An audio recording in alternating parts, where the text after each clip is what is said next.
Ça, c'est ce qu'on va remettre à la mairesse. Un projet scolaire pas comme les autres pour ces élèves de 5e et de 6e année.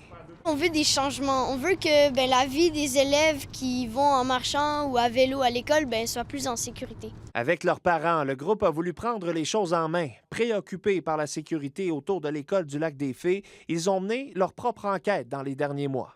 Je pense que les voitures, pour aller moins vite, moi, en tant que brigadière, je vois plein de petites affaires comme ça, là. Crayon à la main, ils se sont promenés dans le secteur de leur école tout en prenant des notes sur la signalisation et l'attitude des automobilistes. Ils ont également interrogé des brigadiers et mené des séances de remue-ménage pour proposer des solutions. Leur constat: Il manque un peu de sécurité, il manque des pistes cyclables, il peut manquer des panneaux de vitesse. Autant en marche, en vélo, ils ont participé, ils ont écrit, ils ont rédigé, ils ont fait des demandes. Ces demandes, ils les ont présentées en personne aux élus municipaux.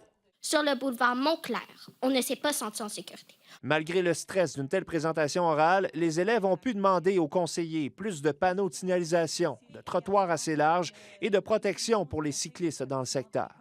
Je veux vous dire que des fois, le changement, ça prend du temps. Puis même nous qui sommes pas mal plus vieux, on trouve souvent que le changement prend beaucoup, beaucoup de temps. Mais le changement, ça se fait. Les élèves aimeraient aussi rendre permanent le projet pilote de rue-école dans leur quartier.